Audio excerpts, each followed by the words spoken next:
Bismillahirrahmanirrahim. Warm welcome to all of you in full length tests going on for the MDCAT test session. We are on to the full length test number 2. So let's start with it.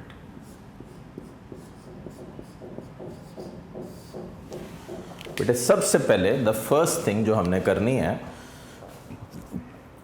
वो इसकी मुख्तलिफ values करनी है. पहली, which of the following describes the form in which most of the CO2 in the body of mammal is return to lungs.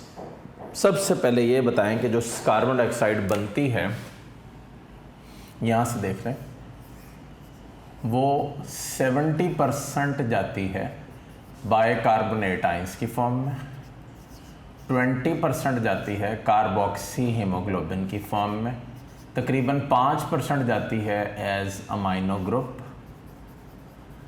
In the plasma proteins, और rest भी इसी तरह कॉर्पसल्स के साथ मिलकर ट्रांसफ़र हो जाती है. तो ये इसकी मेन चंद टाइप्स हैं जो मैंने आपको बताई. So best option will be alpha, bicarbonate ions in the plasma. Number 2, in the tissues where oxygen tension is low, तो क्या होगा वहाँ पे? बीटा नहीं होगा. सी इसका आंसर है. Oxy haemoglobin dissociates rapidly. ज़रा ये देख लें,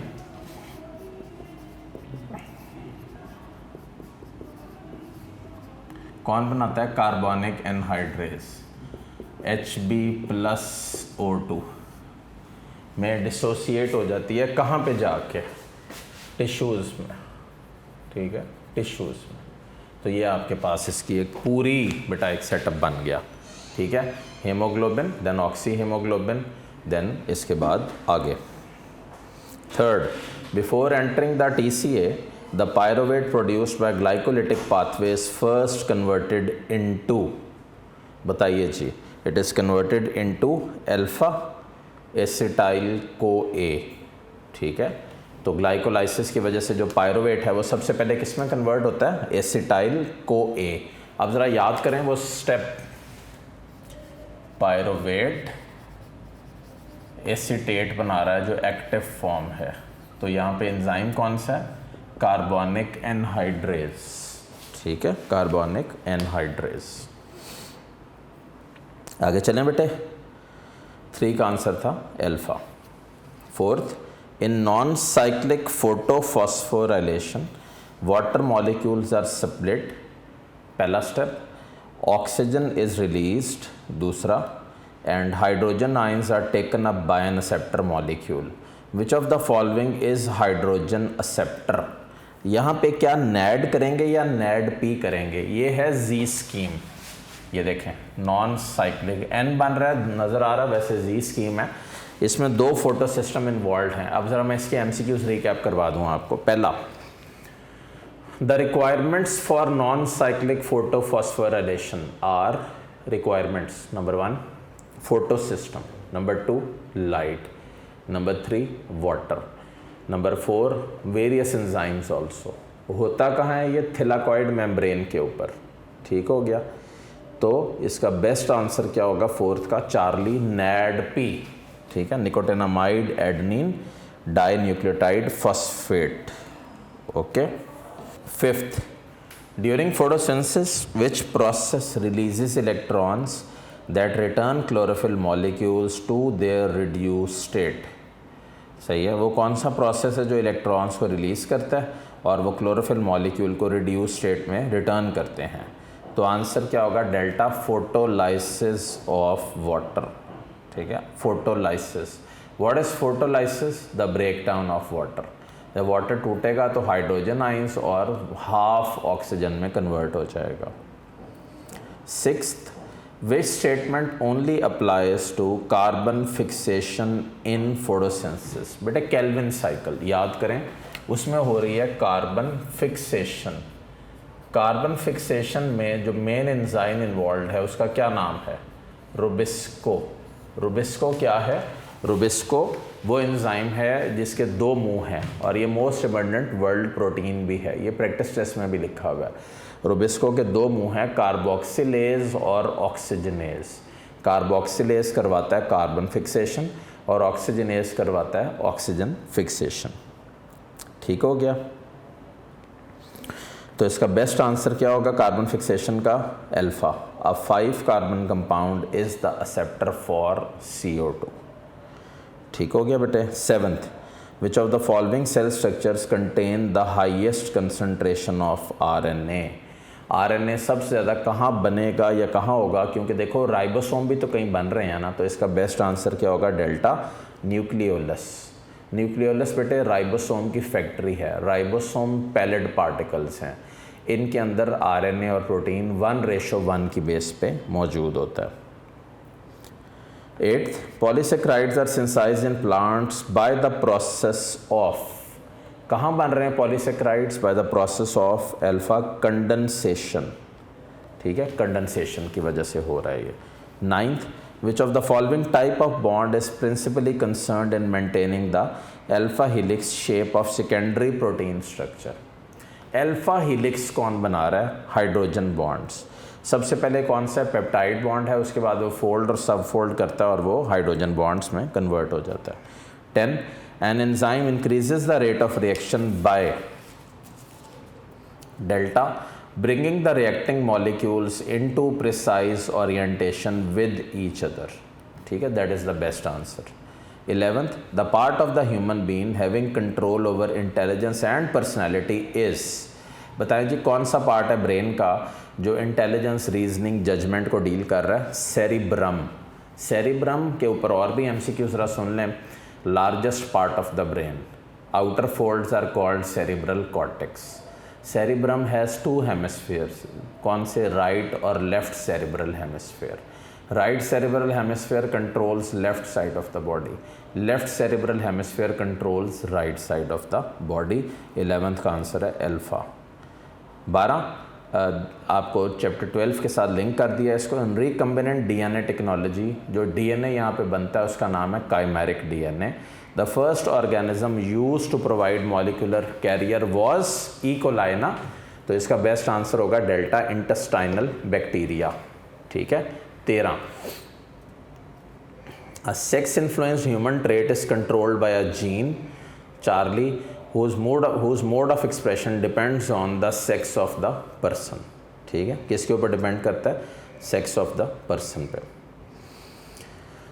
14th, which cavity is found in adult insects। बताएं जी एडल्ट इंसेक्ट्स है ना, तो सबसे पहले दिमाग जाना चाहिए आर्थ्रोपॉड्स पे, लार्जेस्ट ग्रुप ऑफ इन्वर्टिब्रेट्स पे, और उसमें आपको पता ही है कि इसका बेस्ट आंसर होगा डेल्टा हेमोसील। ये है रिड्यूस्ड सीलम। ठीक है बेटे, reduced coelom. Next, generally gametes are derived from the cells which are. कौन से सेल से गैमेट डिराइव हुए हैं? डिप्लॉइड से। ये देखो,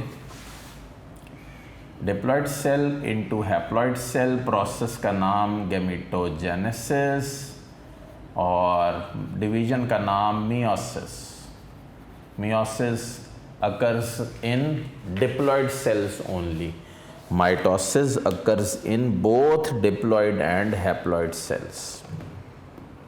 16, of the following statements about bile which is correct? correct ढूंढना है आपने इसमें से।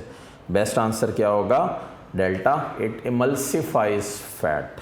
ठीक है, फैट की इमल्सिफिकेशन करवाता है। इमल्सिफिकेशन क्या होती है ज़रा बताएं?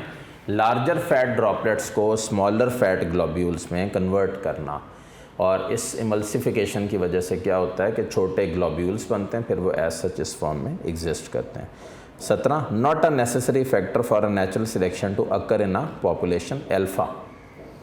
New mutations must occur during the natural selection. ये नेसेसरी नहीं है कि म्यूटेशंस हो। म्यूटेशंस क्या होते हैं? सडन चेंजेस, और ये रॉ मटेरियल ज़रूर प्रोवाइड करते हैं लेकिन ये डायरेक्ट फैक्टर नहीं है। 18, वन की point in Darwin's theory of evolution is the recognition that Charlie, individuals of every generation vary in the ability to survive under prevailing conditions। 19, a hemoglobin molecule falls at कौन से level पे जी? Delta quaternary level of protein structure. Which of the following are haploid cells? Haploid cells कौन से हैं? Secondary oocyte Charlie. 21, there is no production of antibodies in। बताएं जी किस में? Delta passive immunity. क्यों भाई पैसिव इम्यूनिटी क्या है? इमीडिएट रिस्पॉन्स चाहिए आपको, तो इस रिस्पॉन्स में क्या होगा, देखो इम्यूनिटी की दो टाइप्स हैं, जिन बच्चों को बेटा ये नहीं आता एक दफ़ा देख लें। इम्यूनिटी टू टाइप्स, एक्टिव और पैसिव। एक्टिव इम्यूनिटी में दो types, naturally induced active immunity और आर्टिफिशियली इंड्यूस्ड एक्टिव इम्यूनिटी। अब इसमें क्या है, नेचुरली इंड्यूस्ड बेटा बीमार होना और उसके बाद सेहत याब होना शामिल है, और जो पैसिव है या जो आर्टिफिशियली है उसमें डायरेक्टली वैक्सीन लगाते हैं आप, जैसे कोविड की वैक्सीन आजकल लग रही है, और उसके बाद फिर आपकी बॉडी में एंटीबॉडीज़ डेवलप हो जाती हैं और कोई इशू ऐसा सच नहीं बनता। ठीक है, लेकिन अब आप पैसिव पे आ जाओ। पैसिव में अगर नेचुरली इंड्यूस पैसिव देखेंगे, मैंने क्लासेस में भी लिखवाया हुआ है, कोलोस्ट्रम, ये मदर्स जो मिल्क होता है first 3 days after the birth में जो बनता है, दैट इज़ द कोलोस्ट्रम एक चीज़, और उसमें एंटीबॉडीज़ रिच होती हैं, ये नेचुरल पैसिव इम्यूनिटी है।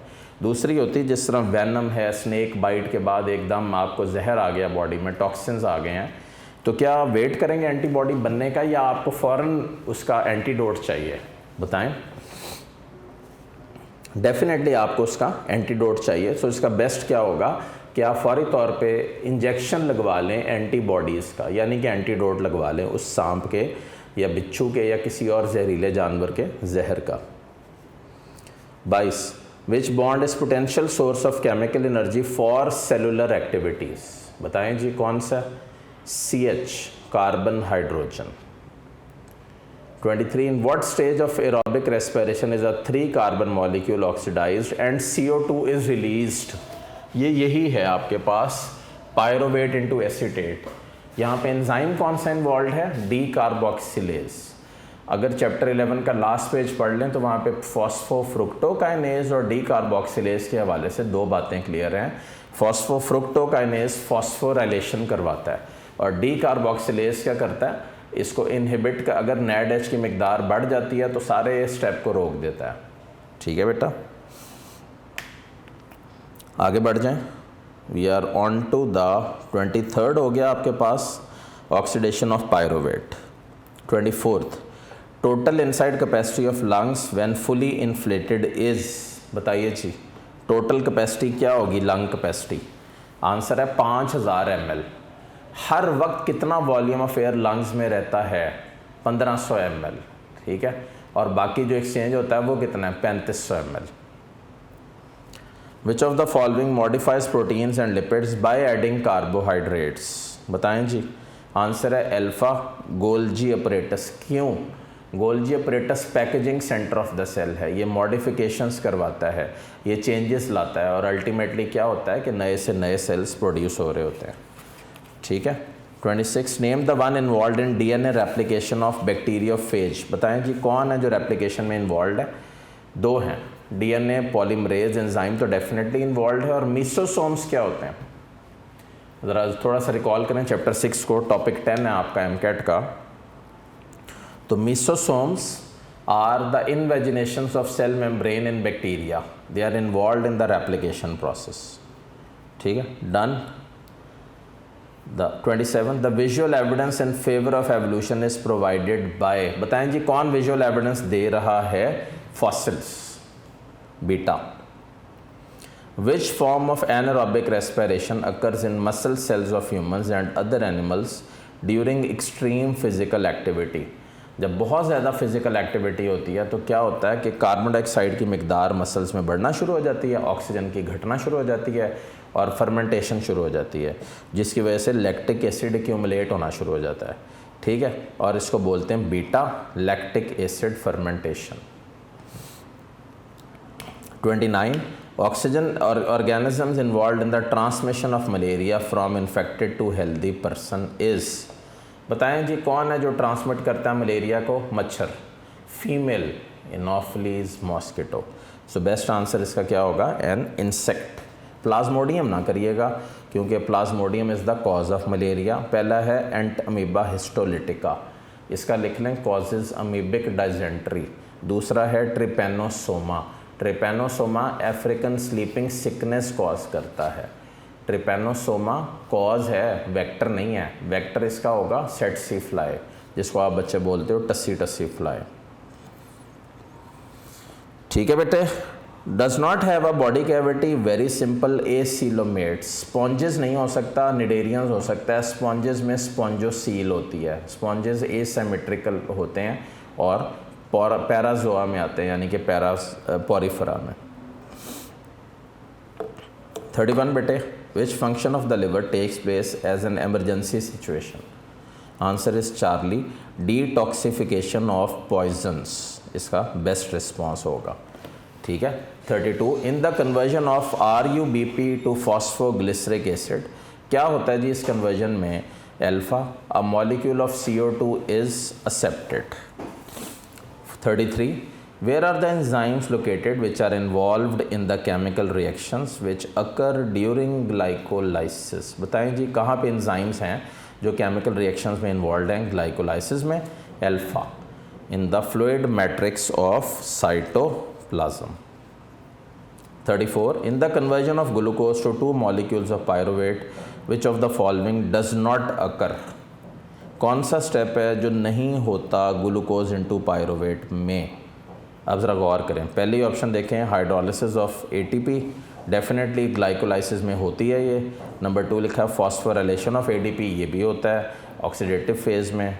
थर्ड लिखा है phosphorylation of hexose fructose six phosphate into fructose one six bisphosphate, ये एक स्टेप है।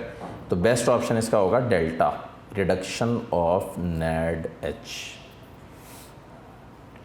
When muscle fibers contract, the thick and thin filament undergo क्या करते हैं? कॉन्ट्रैक्ट होते हैं, इलोंगेट करते हैं या नो चेंज? बेस्ट ऑप्शन है शिफ्टिंग। दो बातें याद रखिएगा, जब एक मसल कॉन्ट्रैक्ट होता है तो वो शॉर्ट और थिक होता है, जब एक मसल इलोंगेट करता है तो वो लॉन्ग और थिन होता जाता है। तो एज सच इस फॉर्म के अंदर ये सारे स्टेप्स चल रहे होते हैं और एक सीक्वेंस में चलते रहते हैं। ठीक है बेटा। 36, the group of animals which या whose body is dorsoventrally compressed, flatworms, phylum Platyhelminthes। ये वो बॉडी होती है फ्लैटवर्म्स की जो फिसी हुई होती है। इसकी बेस्ट एग्जांपल है आपके पास liver fluke, Fasciola hepatica. Liver fluke lives in, बेटा कहाँ रहता है? Bile duct of the sheep में। अभी ये MCAT में यकम मेरा ख्याल सितंबर को एक MCQ आया, Ascaris lumbricoides is an intestinal parasite of man. इसी तरह ये एंटेरोबियस वर्मिक्यूलरिस और एनसाइलोस्टोमा ड्यूडिनल के MCQs आते रहते हैं। टेप वर्म का हेड का भी आया है कि इसको बोलते हैं स्कोलेक्स। ठीक है, तो सब बच्चों को ये बातें आनी चाहिए डिटेल में। थिलाकॉइड मेम्ब्रेन कंटेन क्या बेटे? उनमें क्या होता है? Chlorophyll and xanthophyll. ठीक है, डेल्टा बेस्ट ऑप्शन है। ज़ैंथोफिल भी होता है। और इसके अलावा एक और एक्सेसरी पिगमेंट का जिक्र कर दूं, कैरोटीनॉइड्स। एक्सेसरी पिगमेंट हमारी डाइट में बीटा कैरोटीन से आ सकते हैं, उसकी बेस्ट एग्जांपल है कैरेट। और हमारी जो आई के अंदर रेटिना में जो रॉड्स हैं और कोन्स हैं, स्पेशली जो रॉड्स हैं, उनको ज़्यादा ब्रिलियंस देता है, तो ये इसकी बेस्ट ऑप्शन है। ठीक है। 38, during glycolysis which is not essential for breakdown of glucose. बताएं जी कौन है जो ग्लूकोज के ब्रेक डाउन में एसेंशियल नहीं है? Beta, FAD. बेटे NAD और NADH की तो फॉर्मेशन में ऐसा होता है, लेकिन फैड जो है ना वो सिर्फ क्रेब्स साइकिल के एक स्टेप में है। Flavin adenine dinucleotide. 39, modern technology have revealed that plasma membrane lipid bilayer is charlie not sandwich between 2 protein layer. ये भी देख लें एक दफ़ा।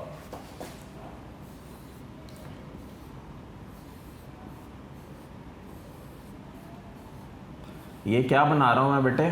फॉस्फोलिपिड। ये फॉस्फोलिपिड गौर से देखो, एक टांग इसकी टेढ़ी नज़र आ रही है, आपको आ रही है ना? ये जो एक टांग टेढ़ी नज़र आ रही है, ये जो टेढ़ी है ना, दिस वन, ये अनसैचुरेटेड फैटी एसिड्स की वजह से है। एक बड़ा सा ट्रांस मेम्ब्रेन TMP प्रोटीन भी मैंने बना दिया है।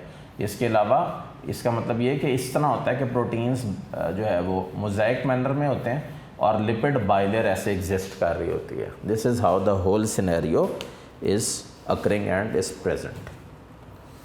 ठीक है बेटे, डन। तो ये एक बड़ा अच्छा पॉइंट है। 39 का चार्ली आंसर है। 40th, variability among different types of acyl glycerol is due to, best option है beta, number of fatty acids. देखो बेटे ट्राइग्लिसराइड्स में आपने कुछ चीज़ें पढ़ी हैं, सैचुरेटेड फैटी एसिड्स और unsaturated fatty acids. Saturated fatty acids की बेस्ट एग्जांपल है acetic acid, butyric acid, palmitic acid, ठीक है, पाल्मिटिक। और अनसैचुरेटेड की बेस्ट एग्जांपल आपकी बुक में दी हुई है ऑलिक, और ये C18 वाली है, C9 और C10 के दरमियान में डबल बॉन्ड होता है। चंद बातें हैं जो मेरे बच्चों आपको आनी चाहिए इसके अलावा। और इसके अलावा एक रूल भी साथ आपको बता दूं, the number of carbon atoms in saturated fatty acids increase क्या, द नंबर ऑफ क्या अपना increase the solubility and the melting point also. तो ये दो फैक्टर हैं जिनको ये इंक्रीज कर देता है। we are on to the 41. During formation of a dipeptide, a water molecule is released. This water takes hydrogen from, किससे हाइड्रोजन लेता है बताएं जी, कहाँ से ले रहा है Charlie, amino group NH2 group of second amino acid, यहाँ से हाइड्रोजन रिसीव करता है। 42. Link form between nitrogenous base and pentose sugar is C, carbon nitrogen link. और ये याद रखिएगा कि ये जो बॉन्ड होता है, जो आपने अभी पेप्टाइड बॉन्ड बेटा पढ़ा है, ये ऐसे है देखने में, ये ऐसे शक्ल आइडेंटिफाई कर लेना। और ये रिएक्शन का नाम लिख लो, dehydration synthesis. What does that mean? The removal of a water molecule. Done हो गया। अच्छा जी, आगे बढ़ जाएं। Which of the following does employ to Erwin Chargaff rule? बताएं जी, अर्विन चैरगफ रूल क्या है, जान के दिया है, चैप्टर 2 और 20 के साथ लिंक्ड है। Amount of adenine plus thymine is equal to guanine plus cytosine. ठीक है, नाइट्रोजनस बेसिस दो तरह की होती हैं, प्योरीन्स और पायरिमिडीन्स। प्योरीन्स कौन सी होती हैं? AG, एडेनिन और गुआनिन। और पायरिमिडीन कौन सी होती हैं? साइटोसिन और थायामीन। ठीक है बेटे, done. 44. In an enzyme controlled chain reaction, if concentration of initial substrate is increased then it will cause what? Beta, precursor activation. ठीक है, तो ये प्रीकर्सर एक्टिवेशन कॉज कर सकता है। 45. Viruses cannot be grown on artificial culture media because they are, ठीक है, because they are beta obligate parasites. What are obligate parasites? कि वो सिर्फ लिविंग सेल्स में, जैसे कोविड का वायरस है, वो सिर्फ लिविंग सेल्स में ग्रो करता है, वहीं पे रिप्रोड्यूस करता है और फिर नए सेल्स प्रोड्यूस करता है। वो कहते हैं ना, आप कोविड में बार बार मुंह के ऊपर हाथ मत मारें, लोगों से हाथ मत मिलाएं। उसकी वजह ये कि वायरस नॉन लिविंग होता है, सरफेसेस पे होता है, तो वो नॉन लिविंग है। लेकिन जैसे ही आप जैसे हाथ मार के आपने मुंह के ऊपर लगाया, ज़बान पे हाथ लगा लिया, तो वायरस आपकी बॉडी में आ गया सिक्रीशंस के थ्रू, और फिर वो जाके अंदर बॉडी में तेज़ी से मल्टीप्लाई करेगा होस्ट सेल्स पे और आपकी इम्यून सिस्टम को तबाह करता जाएगा। तो यही कोविड है जिसकी वजह से 1.5 साल से लॉकडाउन और ये सारी सिचुएशंस हम लोग सब फेस कर रहे हैं।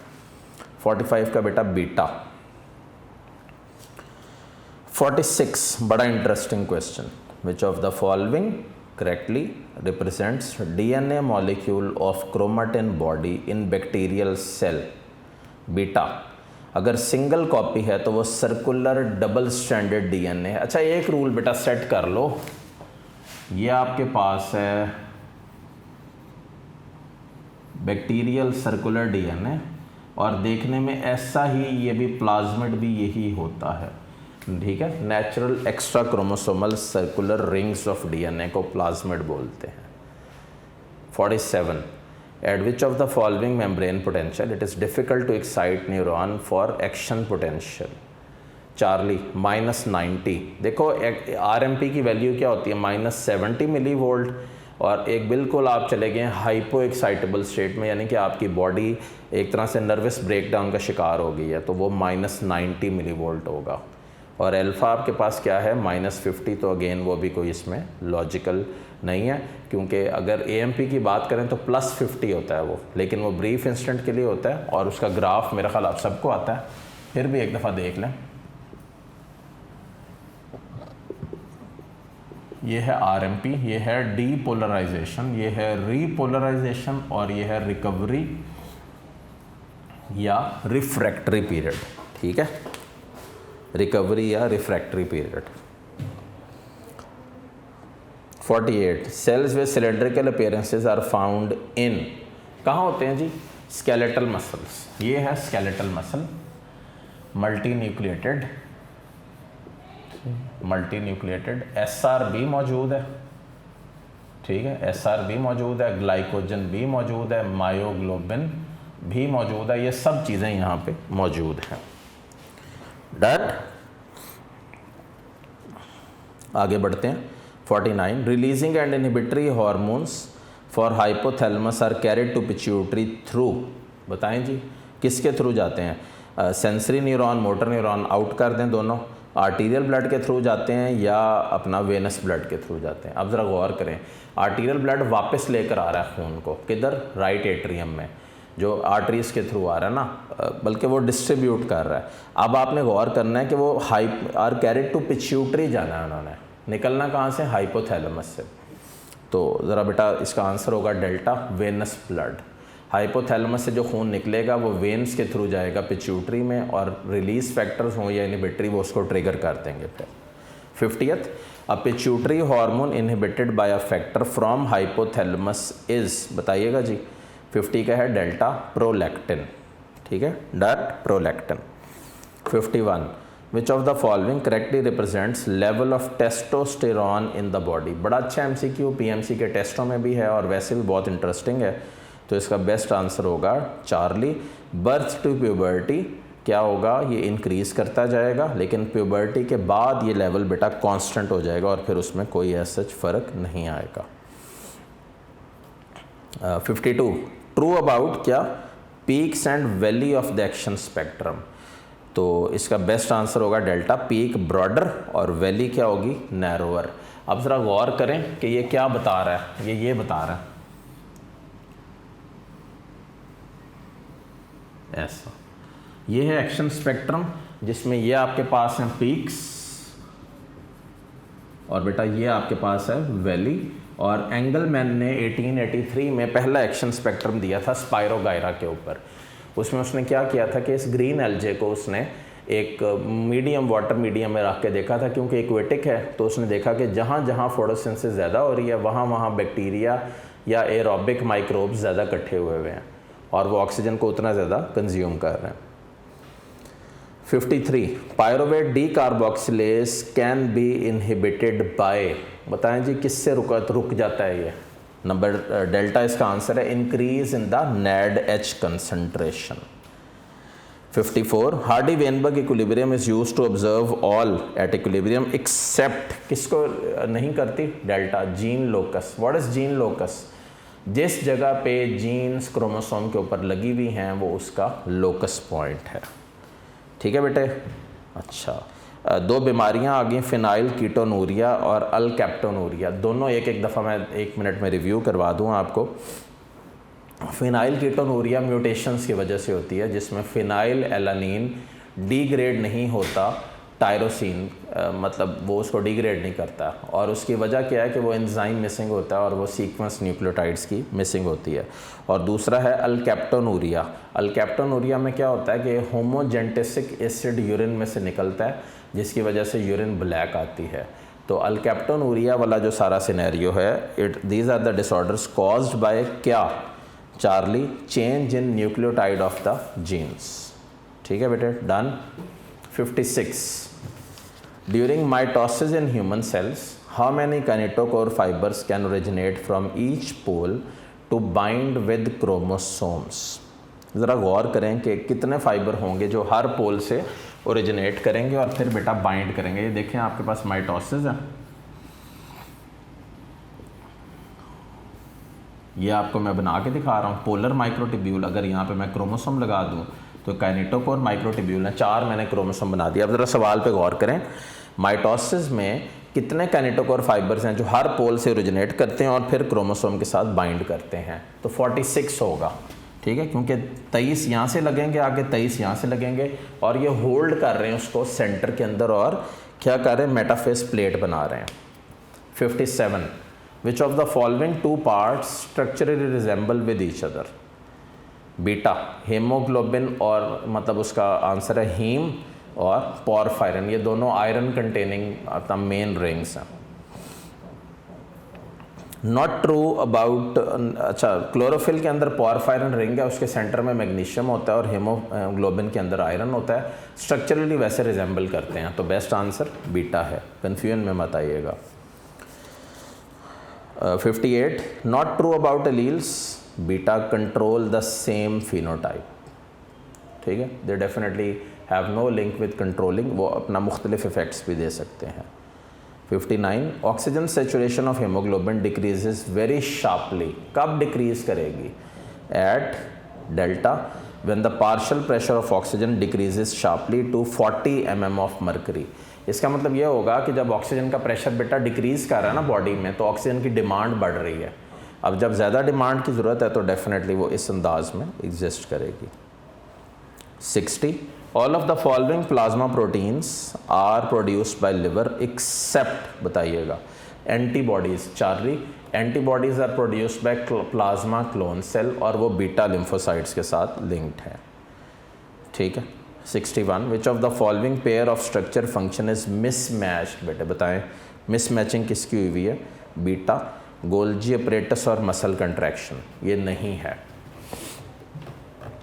62, hour after heavy exercise which of the blood vessels contain many more bicarbonate ions in the plasma? Process बढ़ जाएगा ना, CO2 की वापसी भी बढ़ जाएगी, तो बेस्ट आंसर होगा डेल्टा, वेना केवा। ये PMC का सवाल है, बड़ा अच्छा सवाल है, मार्क कर लें। 63, elastic fibres are absent in the walls of, कहाँ पे नहीं होते? Veins, C. In ECG QRS wave represents what? ज़रा ये गौर करें, ग्राफ आपके सामने डिस्प्लेड है, इसमें P वेव है, occurs prior to atrial contraction, QRS occurs prior to ventricular systole, T wave occurs when the ventricles are relaxing. तो ये 3 चीज़ें इसके अंदर। तो 64 का alpha, ventricular systole. 65, nerve impulses which jump from node to node in myelinated neuron is called as, node to node जा रहे हैं आप, तो बीटा आंसर है, saltatory nerve impulse। white matter of spinal cord is made up of, जी बताएं किससे बना हुआ है? Beta myelinated nerve fibers। 67, select the organelle which is only present in animal cells, बताएं जी? सेंट्रियोल्स, ठीक है, centrioles. Centriole spindle fibre formation में basic role play करती है। 68, plasma cells delta survive for a few days and secrete huge number of antibodies in blood, tissues, fluid और lymph. मैं आपको 2 बातें इसमें बता के तो लेक्चर क्लोज कर रहा हूँ, ज़रा देखिएगा। अक्सर बच्चे मुझे पूछ रहे हैं कि ये SA नोड वगैरह का क्या है, ज़रा देखें। SA नोड इज़ पेसमेकर, ठीक है, ये बेटा जी पेसमेकर है, ये क्या करता है? इलेक्ट्रिकल इम्पल्सेस कॉज करता है, रिदम, ठीक है, इलेक्ट्रिकल इम्पल्स वो रिदमिसिटी दे रहा होता है। फिर क्या होता है, उस रिदम के ऊपर हार्ट के जो मसल्स हैं वो कॉन्ट्रैक्ट और रिलैक्स करते हैं, ठीक है, और फिर वो एज सच इस वे के अंदर करते हैं। 0.15 सेकेंड के बाद जो इम्पल्सेस SA नोड से निकलती हैं वो आ जाती हैं AV नोड पे, और वो AV नोड के ऊपर आके फिर जो है वो इलेक्ट्रिकल एक्साइटेशन वाला फिनोमेना आगे बढ़ा देती हैं। तो this is how the whole scenario works, this is how the everything goes on. ये आपके पास इसके रिलेटेड सारे आज के MCQs थे। उम्मीद करता हूँ कि मेरे बच्चों ने इनको समझा होगा, देखा होगा, और अपने आप टोटल चेक कर लें, तैयारी अच्छी करें, सारी किताबों को रिवाइज़ करके जाइएगा, नमाज़ पढ़ के जाइएगा, अल्लाह ताला से मदद मांगिएगा। अगर कोई प्रॉब्लम आती है पेपर में तो सारे फोरम्स को यूज़ करें, मीडिया, लॉ, कानूनी तौर पे अपनी जंग ज़रूर लड़ें और अल्लाह ताला इंशाल्लाह खैर करे, आपको कामयाबी मिले। हमारी सबकी दुआएं आप सबके लिए। अपना ख्याल रखिए। अल्लाह हाफ़िज़।